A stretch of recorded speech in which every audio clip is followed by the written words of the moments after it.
ये कहानी है चंबल के एक छोटे से गांव में रहने वाले मनोज कुमार शर्मा की, जो अभी बैठकर 12वीं के एग्जाम के लिए पर्चियां बना रहा था। ये सच्ची कहानी तब शुरू हुई जब मनोज के पिता को नौकरी से निकाल दिया गया। दरअसल जब उनके सीनियर ऑफिसर ने उन्हें कहा कि इस फाइल पर अभी तक साइन क्यों नहीं हुए, तो उन्होंने कह दिया कि ये काम अभी तक हुआ ही नहीं तो मैं इस पे साइन कैसे कर दूं, ये घूसखोरी वाले काम मुझसे नहीं होते। वो तो आगे से अपने सीनियर ऑफिसर को चप्पल से पीटकर घर आ गए थे। रात को मनोज के पिता फैसला करते हैं कि वो हाई कोर्ट जाएंगे, पर अगर वो चले जाएंगे तो उनका घर कैसे चलेगा। अगले दिन मनोज का पेपर था और उनके गांव में जो स्कूल है वो वहीं के विधायक का है, जिसमें टीचर खुद बच्चों को चीटिंग कराते। पर आज जब ये सब हो रहा था, नया डीएसपी स्कूल में आ गया। स्कूल का प्रिंसिपल डीएसपी को चुप कराने के लिए रिश्वत देने की कोशिश तो करता है, पर डीएसपी ने उसे ही गिरफ्तार कर लिया और पूरी 12वीं क्लास हो गई फेल। अब इस बात से मनोज के पिता को कोई फर्क नहीं पड़ता और वो चले गए अपना घर बार छोड़कर हाई कोर्ट। घर चलाने के लिए मनोज और उसका भाई जुगाड़ चलाने लगे। ये गांवों में चलने वाली एक जुगाड़ वाली गाड़ी थी, पर उनके रास्ते में फिर से विधायक के लोग आ गए, क्योंकि अगर वो एक जुगाड़ चलाएंगे तो विधायक की बस में कौन बैठेगा। उस आदमी ने जैसे ही उनकी सवारियां ली, मनोज के भाई ने उस पर अपने बाप की तरह ही चप्पल चला दी। अब विधायक से पंगा लेना उनको भारी तो पड़ना ही था। विधायक ने उनको गिरफ्तार करा दिया। यहाँ उन दोनों भाइयों की पुलिस वालों से बहस हो गई। पुलिस वाला मनोज को कह देता है कि जा कर ले, कुछ भी करता क्यों नहीं। मनोज सीधा भागकर नए आए डीएसपी दुष्यंत सिंह के पास गया। वो उनके घर के बाहर चिल्लाने लगा। दुष्यंत उठकर उसे कह देता है कि जाओ कल सुबह आना, पर मनोज की जिद देख और पूरी बात सुन वो उसके साथ चलने को राजी हो गए।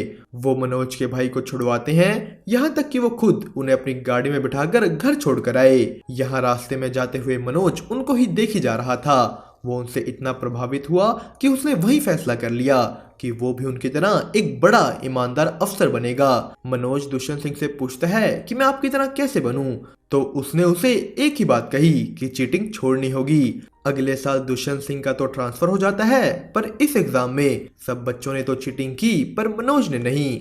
वो अपनी मेहनत से 12वीं और बीए दोनों कर लेता है। जिस दिन उसने अपनी बीए की, उस दिन उसकी दादी उसे अपनी जिंदगी की सारी बचाई हुई जमा पूंजी दे देती है कि ले बेटा बन जा बड़ा अफसर और अब गांव वर्दी में ही आना। अगले दिन मनोज निकल गया ग्वालियर के लिए। यहाँ बस में उसके साथ एक औरत भी बैठी थी, वो भी वहीं जा रही है। पर जब ग्वालियर पहुंच मनोज की आंख खुली, उसका बैग वहां नहीं था। कंडक्टर से पूछने पर उसे पता लगा कि वो बैग तो उसके साथ बैठी औरत ले गई। मनोज ग्वालियर की भीड़ में उन्हें देखने लगा, पर वो तो 30 मिनट पहले ही बस से उतर चुकी थी। मनोज के सारे पैसे उसी में थे। वो बिना किसी उम्मीद के रात को जा कोचिंग सेंटर के आगे ही बैठ गया। सुबह हुई तो उसे पता लगा कि भर्ती पर तो सरकार ने 3 साल के लिए रोक लगा दी। अब ना वो ऐसे वापस घर जा सकता, ना बिना पैसे से अपना पेट भर सकता। मनोज ने कई दिन तो भूख बर्दाश्त की, पर एक दिन उसे रुका ना गया। वो बस स्टैंड पर ही एक दुकानदार से खाना मांग लेता है कि आप मुझे खाना खिला दीजिए, आप जो कहेंगे मैं वो काम कर लूंगा। उस आदमी ने उसे खाना दे दिया और यहीं उसे खाना खाते देखा प्रीतम पांडे ने। मनोज खाना खा दुकानदार के पास जाता है कि बोलिए क्या काम करना है। दुकानदार कहता है कोई बात नहीं, पर मनोज अड़ गया कि नहीं अब काम बोलिए मैं करूंगा। यहाँ पांडे बोला कि अरे भाई मैं दे दूंगा तेरे पैसे, और बात करने पर पता लगा कि पांडे भी यहाँ वही एग्जाम देने आया था जो मनोज देने आया था, और अब वो दिल्ली जा रहा है यूपीएससी का एग्जाम देने, जिसे देकर एक आईपीएस बना जा सकता था। मनोज कहता है कि भैया हमें भी अपने साथ दिल्ली ले चलिए, मैं भी यूपीएससी का एग्जाम दूंगा। पांडे ने भी मनोज की जिद देख हाँ कर दी, पर जब वो पहुंचे दिल्ली, इतने सारे बच्चे देख मनोज की तो सारी हवा निकल गई। उसका सारा हौसला टूट जाता है। अगली सुबह पांडे और मनोज गोरी भैया नाम के एक व्यक्ति के पास गए जो खुद आईपीएस की तैयारी कर रहे थे। उन्होंने सबको गाइड किया कि यूपीएससी होता क्या है। यूपीएससी के 3 पड़ाव होते हैं। पहला प्रीलिम्स का एग्जाम, उसको पास करने के बाद मेंस और उसके बाद इंटरव्यू। पर यह सुनने में जितना आसान लग रहा है, असलियत में उतना ही मुश्किल भी था। 2 लाख बच्चों में से सिर्फ 25 सीसी आईपीएस बन पाते हैं। गोरी भैया का खुद ये आखिरी मौका था। यहाँ मनोज गोरी भैया से अपनी बात करता है। उन्होंने उसके कहने पर उसे एक लाइब्रेरी में साफ सफाई करने का काम दिलवा दिया, पर कुछ दिनों बाद गोरी भैया का रिजल्ट आया और वो पास नहीं हुए। उन्हें फेल होते देख पांडे ने तो एकदम से ही अपना गुरु बदल लिया, पर मनोज नहीं हिला। इसके बाद गौरी भैया ने अपना एक टी स्टाइल शुरू किया, फ्री यूपीएससी गाइडिंग के साथ। यहाँ वो सभी बच्चों को फ्री में पढ़ाएंगे। मनोज यहीं पढ़ने लगता है। प्रीलिम्स का पेपर आया पर मनोज पास नहीं हुआ। गौरी भैया उसे कहते हैं कि रीस्टार्ट, मतलब दोबारा से पढ़ो, दोबारा से सब करो। एक दिन ऐसे ही मनोज चाय ले जाते हुए मिला पांडे के नए गुरु दीप मोहन से। पांडे दीप मोहन को मनोज के बारे बताता है और उसके बारे जान दीप मोहन ने ये कह दिया कि मनोज कभी कोई जरूरत पड़े तो जरूर बताना। अब ये बात सिर्फ एक लाइन है, ये चीज मनोज को नहीं पता थी। अगले दिन पांडे का एक और नया दोस्त मनोज को देखकर कहता है कि यार मुझे बुरा लगता है इन जैसे लोगों के लिए। ये लोग यहाँ भेड़ बकरियों की तरह आईपीएस बनने तो आ जाते हैं, पर फिर पढ़ाई के अलावा हर तरह की मजदूरी करते हैं। ऐसे कहाँ ही ये आईपीएस बन जाएंगे। ये बातें यहाँ गौरी भैया ने भी सुन ली। वो जवाब में कहते हैं कि हाँ सही कह रहे हो तुम, ये सब चले आते हैं भेड़ बकरियों की तरह, कुछ नहीं होता इनके पास, पर इनके पास जज्बा होता है, जज्बा हर काम करके अपने सपने पूरे करने का। इसी के साथ मनोज का दूसरा अटेम्प्ट आ गया और उसने अब की बार प्रीलिम्स क्लियर कर लिया। गौरी भैया पांडे सब ये जान खुश हुए। मनोज मेंस की तैयारी करने के लिए कोचिंग सेंटर ज्वाइन करने जाता है। यहाँ के लिए भी उसके पास पैसे पूरे नहीं थे, तो वो कहता है कि मैम प्लीज मैं हर काम कर लूंगा, मैं आपके पैसे पूरे कर दूंगा।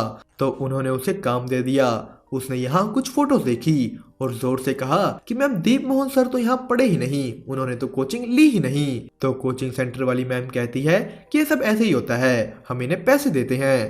पर मनोज की बातें एक लड़की श्रद्धा ने सुन ली थी। उसके पूछने पर मनोज ने आगे से सब बता दिया।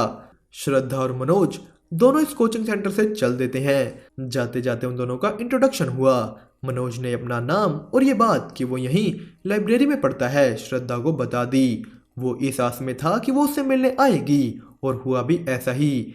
यहाँ मनोज के हाथ में एक इंजीनियरिंग की किताब थी, तो श्रद्धा को लगा कि वो एक इंजीनियर है। मनोज ने भी आगे से हामी भर दी। श्रद्धा मसूरी से यहाँ पीसीएस का एग्जाम देने आई थी। तभी श्रद्धा को पता लगा कि मनोज लाइब्रेरी में काम भी करता है, पर उसे इस बात से फर्क नहीं पड़ा। उन दोनों ने साथ में ही एक नई कोचिंग ज्वाइन कर ली। यहाँ उनके टीचर ने मनोज की तारीफ भी की कि वाह भाई क्या ऐसे लिखा है तुमने।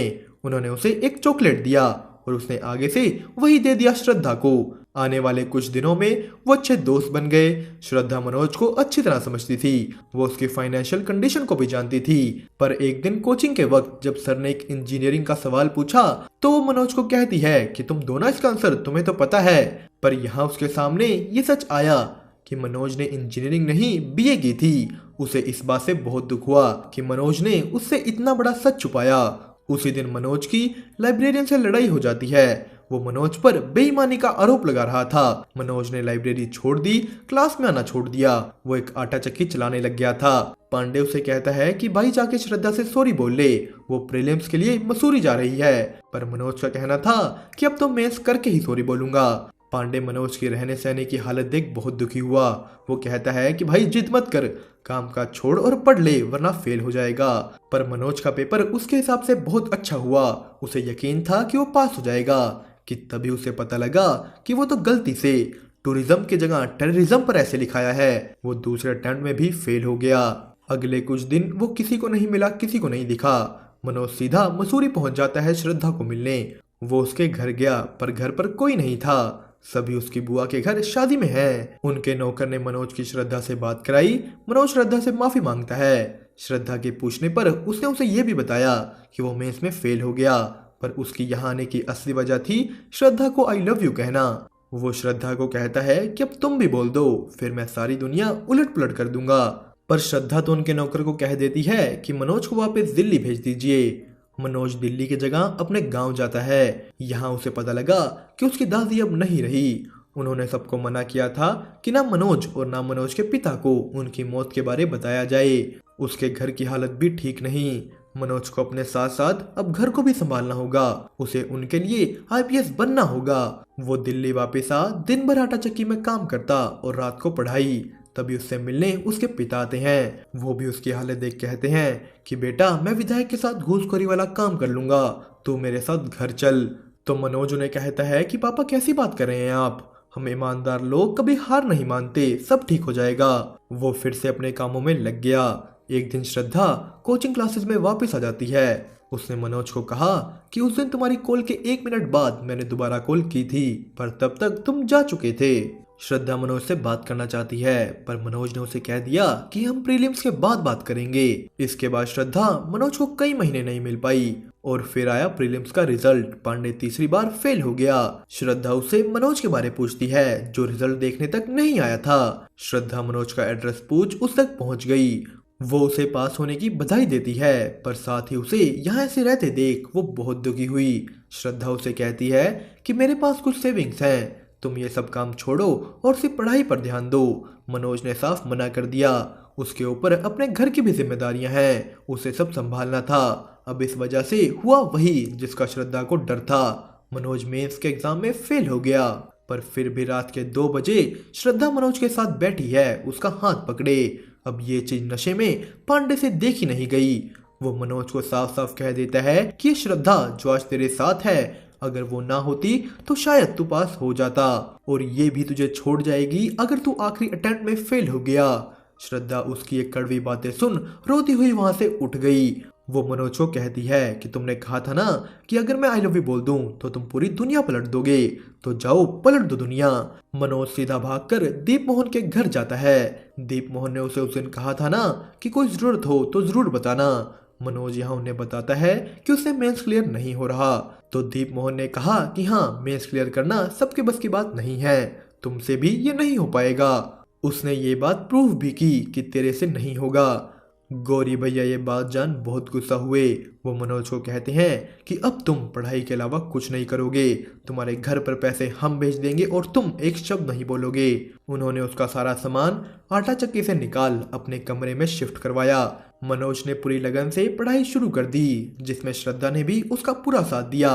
श्रद्धा अपने पीसीएस मेंस के लिए दोबारा मसूरी चली जाती है और थोड़े दिनों बाद ये खबर आई कि उसका पीसीएस मेंस क्लियर हो गया। मनोज की पढ़ाई इन सब चीजों के बीच बिल्कुल भी नहीं रुकती। लाइट जाने के बाद वो स्ट्रीट लाइट के नीचे भी पड़ा। श्रद्धा का इंटरव्यू भी क्लियर हो गया, वो अब डिप्यूटी कलेक्टर बन चुकी थी। इसी जोश के साथ मनोज ने भी अपना मेंस का एग्जाम दे दिया और पांडे अब की बार फिर से फेल हो गया था।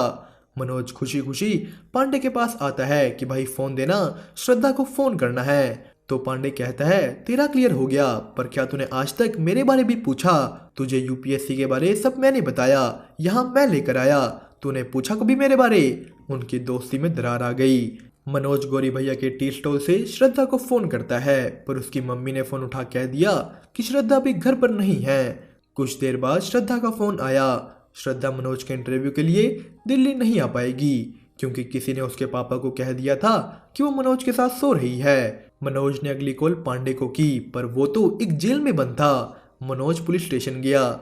यहाँ पुलिस वाले ने पांडे को दारू पीकर चिल्लाने के जुर्म में बंद कर रखा था, जो कि किसी भी लॉ के अंडर नहीं आता। मनोज पांडे को जेल से निकलवाता है, पर उसके निकलते ही उसने उसके फोन में देखा कि श्रद्धा के पिता को फोन कर झूठ पांडे ने ही बोला था। घर पर श्रद्धा अपने पापा को कहती है कि आपने मुझे छोड़ एक अनजान आदमी पर भरोसा कर लिया। पापा, अगर मैं चाहूँ तो आज ही दिल्ली जा सकती हूँ। मैं कोई छोटी बच्ची नहीं, बल्कि एक डिप्यूटी कलेक्टर हूँ, पर मुझे ये आपकी मर्जी से करना है। उसके पापा ने उसे दिल्ली जाने दिया। आज मनोज का इंटरव्यू है। वो दोनों मिले। श्रद्धा ने मनोज को पूरा तैयार किया।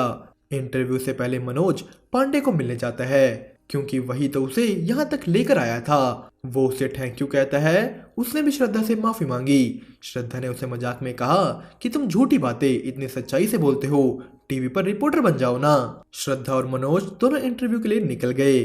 श्रद्धा मनोज को एक लेटर देती है कि इसे अकेले में पढ़ना। मनोज इंटरव्यू देने निकल गया। एक हॉल में बैठकर वो अपनी बारी का इंतजार कर रहा है। वो एकदम सुन पड़ गया। उसकी बारी आई। जाते जाते पियानो से कहता है कि अंदर जाकर ये मत बोलना कि तुम 12वीं फेल हो, कोई अच्छा बहाना बना देना। पर मनोज ने तो सीधा जा सच बोल दिया कि उस साल हमारे स्कूल में चीटिंग नहीं हुई और पूरा स्कूल फेल हो गया। ये सुनते ही वहां के चेयरमैन मेहता ने कह दिया कि थैंक यू, अब आप जा सकते हैं। वो उठा, पर जाते हुए एक औरत ने कहा कि बाहर वेट कीजिएगा। यहीं खड़ मनोज श्रद्धा का दिया लेटर पढ़ता है, जिसमें लिखा था कि तुम चाहे आईपीएस बनो चाहे ना बनो, मैं हमेशा तुम्हारे साथ हूँ। मनोज को अंदर बुलाया गया। उसने अंदर जा अपने स्कूल के बारे सब बताया और बताया कि कैसे वो दुष्यंत सिंह से इंस्पायर हुआ। मनोज ने अच्छी तरह अपने आप को प्रेजेंट किया, पर चेयरमैन मेहता को उसकी ये बड़ी बड़ी बातें अच्छी नहीं लगी और उन्हें इस बात से भी प्रॉब्लम थी कि वो हिंदी मीडियम है। उसने तो उसे जाते हुए टाइम वेस्ट तक कह दिया। 1.5 महीने बाद श्रद्धा जबरदस्ती मनोज को रिजल्ट दिखाने लाती है। वो तो यहाँ आना ही नहीं चाहता था। भरी भीड़ में जब गेट खुले, मनोज के अंदर इतनी हिम्मत नहीं थी कि वो जाके रिजल्ट देख ले।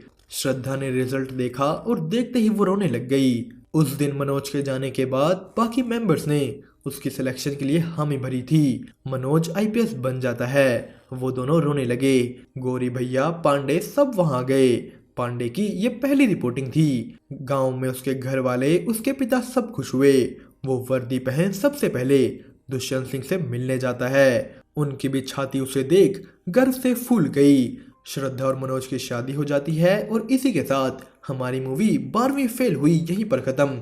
दोस्तों, आपको इसकी एक्सप्लेनेशन कैसी लगी हमें कमेंट करके जरूर बताना। साथ ही साथ वीडियो को लाइक और चैनल को सब्सक्राइब करना मत भूलिएगा।